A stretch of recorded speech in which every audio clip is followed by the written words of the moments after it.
Saya suka sampaikan ya, kita jangan suka melupakan para perintis. Walaupun mungkin kiprah mereka tidak sebesar yang kita lakukan, tapi mereka adalah para perintis. Di sebuah komplek perumahan misalnya kan, ada masjid yang dibikin, ya. Nah, mungkin kiprah yang kita lakukan hari ini banyak, besar. Tapi ingat, jangan kita lupakan para perintis masjid itu sendiri. Dalam konteks dakwah juga demikian. Ya, kita punya lembaga dakwah, kita punya jamaah atau apapun ya. Jangan kita lupakan para perintis, ya, mereka yang menginisiasi lembaga tersebut ya, dan mereka adalah as-sabiqun al-awwalun, ya, orang-orang yang pertama-tama dalam kebaikan ya. Meniti jalan orang-orang mulia bersama para sahabat Rasulullah SAW, kita nikmati keindahan Islam.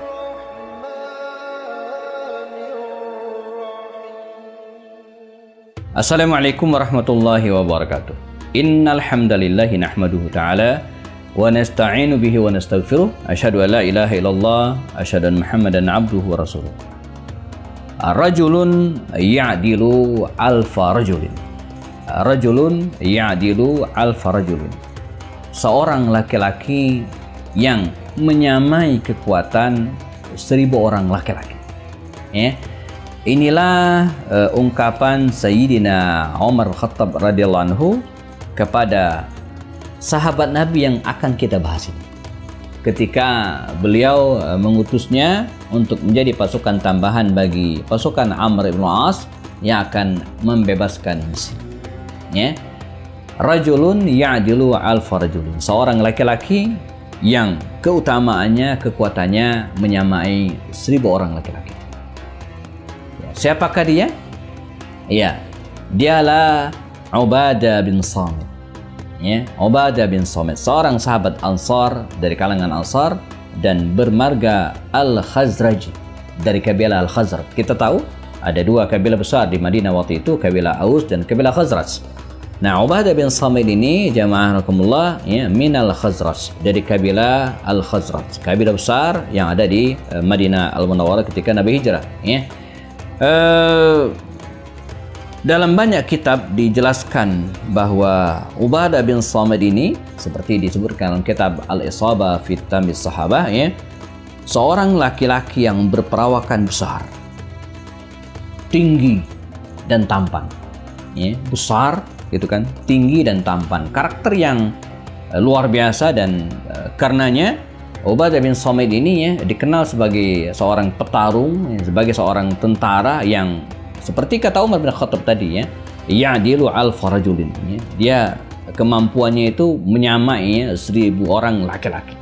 Ya, jadi bukan manusia orang biasa, ya, punya kekuatan fisik yang sangat-sangat luar biasa.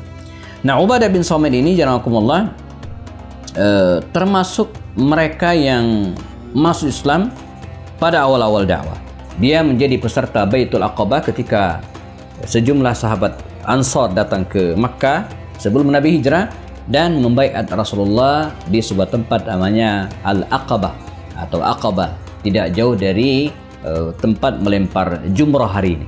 Jadi kalau kita ke Mina kemudian pergi ke jumrah Jamarat, nah, di situ ada 3 jumrah, 3 tempat Ula, Wusta dan Aqabah. Nah, disinilah ya, tidak jauh tempat inilah Rasulullah membaiat, mengislamkan sekelompok kaum muslimin yang datang dari Madinah Al-Munawwarah. Ada 2 gelombang. Gelombang pertama ada 12, kemudian gelombang kedua ada 70 orang laki-laki dan 2 orang wanita. Nah, Ubadah bin Samit ini termasuk orang yang membaiat Rasulullah sebelum Nabi hijrah, sehingga bisa dikategorikan dia ini adalah as-sabiqun al-awwaluna minal muhajirin, minal ansar. Ya, as-sabiqun al-awwaluna minal ansar. Orang-orang yang generasi awal masuk Islam dari kalangan Ansar. Ya, jadi ada kalangan muhajirin dan ada kalangan ansar, dan dua-duanya memiliki keutamaan.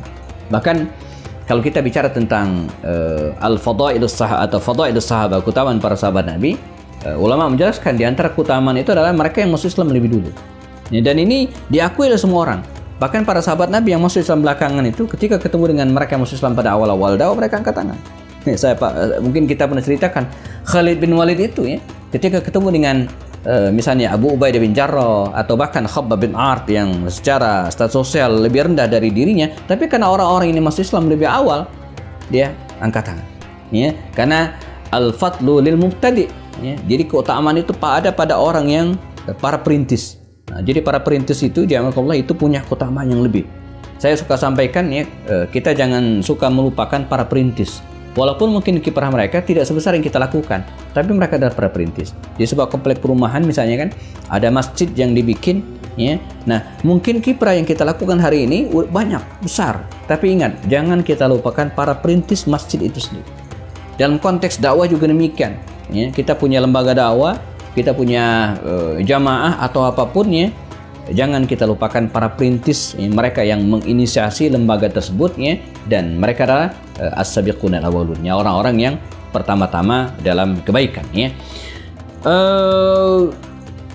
Dan karenanya Rasulullah SAW atau kemudian Ubadah bin Samit ini termasuk orang-orang yang masuk Islam di awal-awal, bahkan dia sempat diangkat oleh Rasul sebagai salah seorang naqib, ya, sebagai kepala begitu kira-kira ya. Sebelum Nabi hijrah ke Madinah Al-Munawwarah. Ada 12 naqib pada waktu itu diangkat oleh Rasul, ditunjuk oleh Rasulullah ya, sebagai ketua ya, rombongan ya, yang akan berdakwah kembali ke Madinah Al-Munawwarah. Nah, ini juga memberikan pelajaran tentang metode dan tahapan-tahapan dakwah Rasulullah. Jadi sebelum Nabi hijrah ke Madinah, beliau sudah mengkondisikan kota itu untuk siap menyambut Rasulullah SAW. Sisanya jamaah, Ubadah bin Samit ini ya, terus berkiprah dalam Islam, dan salah satu hal yang sangat penting adalah perannya dalam memerangi kabilah Bani Qainuqa. Ya, jadi sebagai gambaran, ketika Nabi hijrah dari Makkah ke Madinah, di Madinah waktu itu ada 3 kabilah Yahudi. Kabilah Bani Qainuqa, kabilah Bani Nadir, dan kabilah Bani Quraidah. Ya. Nah, 3 kabilah ini yang paling besar permusuhannya terhadap Rasulullah dan kaum muslimin itu kabilah Bani Qainuqa. Dan kabilah inilah yang pertama kali mengkhianati kaum muslimin. Ya. Pengkhianatan mereka 2. Pertama, melecehkan seorang muslimah dengan mengaitkan semacam peniti atau pancing gitu kira-kira ya, dan pada sebuah tali, dan ketika wanita tersebut berjalan maka tersingkaplah roknya. Ini pelecehan, melecehkan seorang wanita muslimah. Ini kesalahan yang sangat fatal gitu ya, dan tidak boleh dibiarkan. Yang kedua, Bani Qainuqa ini mengadu domba kaum muslimin. Sesuatu yang sebenarnya mereka sering lakukan pada masa dulu, tapi Rasulullah nggak bisa, karena tujuan Rasulullah untuk membangun Madinah ya. Karena pengen membangun Madinah, maka Nabi pengen menyatukan kaum muslimin khususnya. Nah, ini ada orang yang pengen memecah belah. Nah, jadi 2 kesalahannya. Pertama, melecehkan muslimah jamaah. Yang kedua, memecah belah, mengadu domba kaum muslimin. Wah, ini tidak bisa dibiarkan. Maka baginda Rasulnya segera membentuk pasukan, dan di dalamnya ada Ubadah bin Samit untuk memerangi kabilah Bani Qainuqa ini, kabilah Yahudi ini. Nah, padahal dulu Bani Qainuqa ini ya, termasuk dekat dengan Ubadah bin Samit. Namun hari ini mereka berbeda ya. Maka ada hampir 15 hari lamanya Bani Qainuqa ini dikepung ya, benteng mereka, sampai kemudian ya, mereka melarikan diri dan sebagian terbunuh dalam peperangan tersebut. Dan Allah Subhanahu wa taala menurunkan firman dalam surah Al-Maidah ayat 51, ya ayyuhalladzina amanu. Ini ayat ini menjadi populer belakangan gitu ya. Ya ayyuhalladzina amanu la tattakhidul yahuda wan nasara awliya'a ba'duhum awliya' ba'd ya. Jadi wahai orang-orang yang beriman, kata Allah, janganlah kalian menjadikan orang-orang Yahudi dan Nasrani sebagai aulia, sebagai pemimpin ya, sebagai penolong ya, sebagai tempat bersandar. Nah, jadi clear ya. Jadi latar belakang ayat tersebut berkenaan dengan pengusiran Yahudi Bani Qainuqa ya. Nah, sisanya apa yang dilakukan oleh Ubadah bin Samit, tentu saja dia terus mendampingi baginda Rasul SAW dalam berbagai peperangan sampai kemudian Rasulullah meninggal dunia. Nah, bagaimana kiprah Ubadah bin Samit ini ya, pada masa Rasulullah hidup dan pada masa generasi setelahnya? Karena kita tahu Ubadah bin Samit ini meninggal dunia pada usia yang sangat lanjut, lebih dari 72 tahun. Kita akan bahas setelah yang berikut ini. Bersama kami belajar Sirah Nabawiyah, untuk memahami sejarah hidup Rasulullah SAW dan para sahabat melalui video-video pendek, diskusi dengan para tokoh dan pakar lewat program Kelas Kupas lewat obrolan santai. Apapun masalahnya, dikupas dengan cara yang santai dan penuh keakraban. Bersama kami juga menelaah kitab-kitab induk dan referensi terpercaya, menelisik hikmah, merangkai makna, lalu menuangkannya dalam karya tulis. Ubadah bin Samit. Kita masih membahas ya, sahabat mulia Rasulullah SAW ini ya, seorang sahabat yang berasal dari kabilah Bani Khazraj di Madinah Al-Munawwarah. Setelah pengusiran Yahudi Bani Qainuqa yang berkhianat di Madinah Al-Munawwarah, maka Ubadah bin Samit terus menyertai Rasulullah SAW dalam semua peperangan ya. Dan yang paling penting untuk disebutkan juga adalah beliau ikut bersama dengan rombongan kaum muslimin yang menyertai Rasulullah SAW dalam perjanjian Hudaybiyah ya. Di tahun ke-6 akhir ya, Rasulullah bermimpi bersama dengan para sahabatnya datang ke Mekah untuk umrah ya. Mimpi seorang Rasul ini isyarat, jadi bukan mimpi biasa. Maka berangkatlah mereka bersama dengan 1.400 kaum muslimin ya. Dan sayang, kehendak mereka pengen umrah ini terhalang. Mereka tiba di Hudaybiyah dan sempat terjadilah tukar-menukar utusan ya. Bahkan Nabi sempat mengutus Utsman bin Affan ke Makkah dan negosiasi terjadi yang berujung pada perundingan. Dicatatlah sebuah perundingan antara kaum muslimin ditandatangani oleh Rasulullah dan kafir Quraisy, dalam hal ini diwakil oleh Suhail bin Amr ya. Nah, sempat muncul isu sebelumnya Utsman bin Affan terbunuh, maka Rasulullah dikerumuni para sahabat, mereka pun membaiat Rasulullah ya, untuk membalas kematian Utsman bin Affan. Peristiwa ini jamaah terjadi di Hilmah Hudaybiyah di bawah sebuah pohon besar. Ini pohon ini masih ada sampai pada masa pemerintahan Umar. Nah, pada masa pemerintahan Umar pohon ini tebang karena banyak di antara kaum muslimin yang belum begitu kokoh imannya ya, mulai mengkeramatkan pohon ini. Mulai ada yang mengusap-usap, menggantungkan. Saya yakin kalau pohon itu masih ada, sekarang kayaknya lebih parah lagi gitu ya. Maka tidak ingin lebih jauh, Umar menghabisi, menebang pohon itu. Maka sekarang tidak ada lagi. Jadi kalau kita datang ke Hudaybiyah, nggak ada lagi pohon tersebut. Ya, sudah ditebang oleh Umar bin Khattab. Nah, disinilah kaum muslimin membaiat Rasulullah. Baiat ini disebut dengan Bai'atul Ridwan. Diikuti sekitar 1.400 kaum muslimin. Ubadah bin Samit ikut serta dalam peristiwa ini, dan Allah Subhanahu wa taala menjanjikan ya, kepada mereka yang membaiat Rasulullah dalam peristiwa ini sebagai ahlu surga. Makanya di dalam Al-Quran Allah SWT menjamin mereka dalam surat Al-Fath ayat 18 terkenal sekali. Laqad radiyallahu 'anil mu'minina id yubayyi'unaka tahta syajara. Sungguh Allah telah meridai orang-orang beriman ya, id yubayyi'unaka tahta syajara, ketika mereka membaiatmu ya Rasulullah di bawah pohon. Maksudnya pohon Ridwan yang ada di Hudaybiyah. Jadi clear jamaah, Ubadah bin Samit ini ya min ahlil jannah, dia termasuk orang yang membaiat Rasulullah di bawah pohon Ridwan dan dijamin surga oleh Allah Subhanahu wa taala. Sampai kemudian kisah berlangsung, Rasulullah meninggal dunia dan masa pemerintahan Abu Bakar Siddiq, Ubadah bin Samit pun ya dikenal sebagai penunggang kuda yang gagah perkasa dalam membasmi orang-orang murtad dan memperluas wilayah kaum muslimin pada akhir pemerintahan Abu Bakar Siddiq.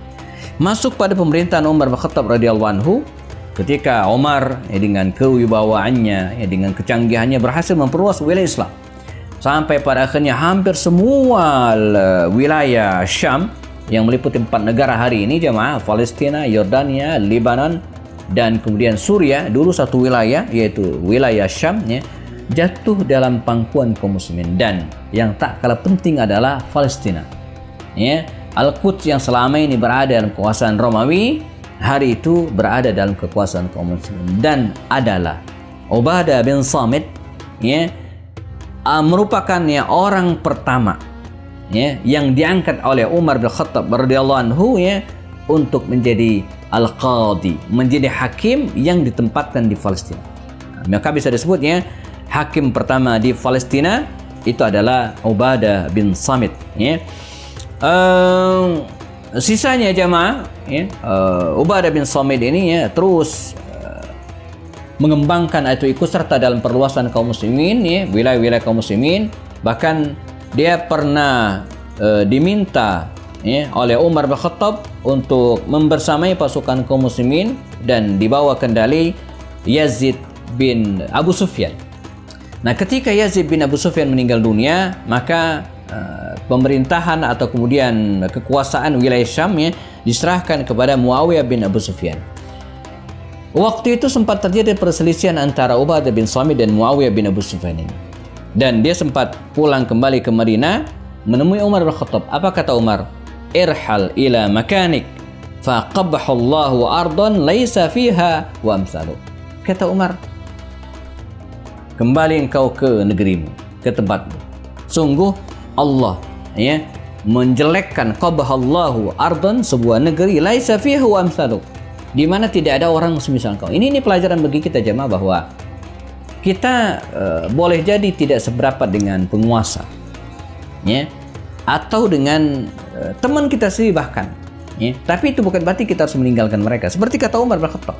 Jadi kalau orang-orang yang kritis, gitu ya, orang-orang yang berani melakukan oposisi, sebut saja dia oposan dengan pemerintahan Gubernur Muawiyah bin Abu Sufyan pada masa Umar bin Khattab, ya, tapi bukan berarti harus meninggalkan, enggak. Jadi dalam sebuah pemerintahan bahwa peran oposisi itu penting untuk menjaga keseimbangan kekuasaan. Itu teorinya, ya. Jadi manakala sebuah kekuasaan, ya, tanpa ada oposan, tanpa ada yang berani mengkritik, tanpa ada yang berani meluruskan, maka dia akan berbuat seenaknya. Nah, peran seorang Ubadah bin Samit ini, dia sebagai oposan, dia sebagai oposisi yang berani melakukan kritikan terhadap Muawiyah bin Abi Sufyan sebagai penguasa Syam pada waktu itu. Jadi maka kata Umar bin Khattab, ya, irhal atau kemudian ya irhal ila makani, kembali, ya. Sungguh celakalah sebuah wilayah yang tidak ada orang yang seperti engkau, orang yang berani mengkritik. Makanya mestinya, ya, kita harus bijak kalau dalam sebuah pemerintahan yang benar, ya, ketika ada para pengkritik itu bukan dihabisi, dipenjara, enggak, dipanggil aja, dipanggil. Karena mereka pada prinsipnya pengen kebaikan. Pengennya apa sih? Nah, yang menarik sungguhnya, Muawiyah bin Abu Sufyan termasuk orang yang seperti itu, bukan orang yang anti kritik, gitu kan. Nah, maka dalam banyak riwayat, ya, bagaimana Muawiyah ini memanggil para oposan, orang-orang yang mengkritik, dipanggil dan dia diskusi. Ini sebuah strategi dan manajemen politik yang sangat menarik. Jadi ini seruan kepada para pejabat atau siapapun, manakala Anda dikritik, gitu kan, jadi bukan ditangkapin, bukan ditembak, enggak. Panggil saja, panggil ke istana misalnya, diajak ngobrol. Nah, kalau bahasa hari ini ngopi-ngopi, gitu ya. Jadi maunya apa? Ya, karena pada prinsipnya mereka tidak semua yang mengkritik itu orang yang benci, bukan. Ada satu dua mungkin, atau ada juga yang membayar, gitu ya. Nah, ini cuekin aja kalau yang seperti ini, ya. Tapi kita melihat track record para pengkritik itu, misalnya Ubadah bin Samit ini kan udah jelas track recordnya. Artinya ketika dia mengkritik pemerintah, ya, maka tentu dia pengen kebaikan. Nah, ini yang dilakukan oleh Umar bin Khattab. Kembali, kata Umar bin Khattab, dan betul saja, ya, dia kembali. Dan ketika itu juga, ya, saat itu juga Amr bin As mendapatkan perintah dari Umar bin Khattab setelah minta izin, ya, untuk membebaskan negeri Mesir, ya. Berlangsung lama pembebasan negeri Mesir ini, ya, dari Romawi, sampai kemudian Amr bin As ini sempat meminta bantuan kepada Umar, ya, meminta bantuan pasukan. Maka Umar pun, ya, mengirimkan 4.000 tentara yang dipimpin oleh 4 panglima, dan di antara 4 panglima itu adalah Ubadah bin Samit. Maka, ya, kepada Amr bin As, ya, Umar menitipkan pesan, ini Ubadah bin Samit, dan kekuatannya, ya, ya'dilu al-farjuli.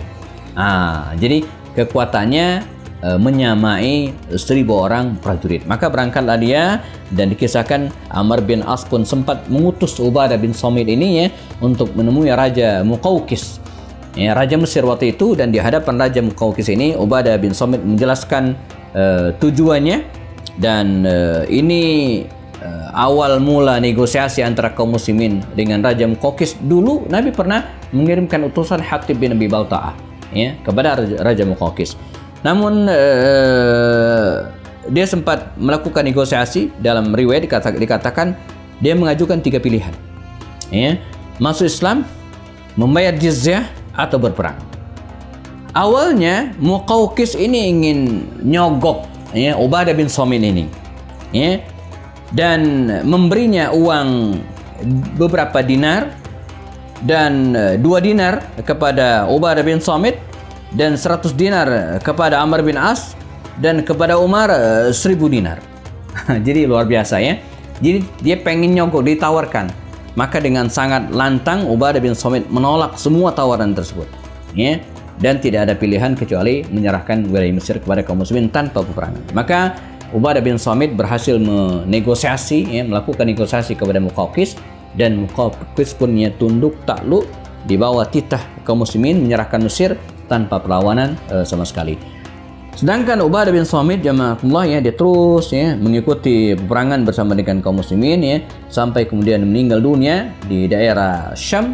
Dan kalau kita lihat riwayat hari ini, ya, di Palestina, di daerah Baitul Maqdis itu kita menemukan beberapa makam para sahabat, dan di antaranya ada makam Ubadah bin Samit radhiyallahu anhu.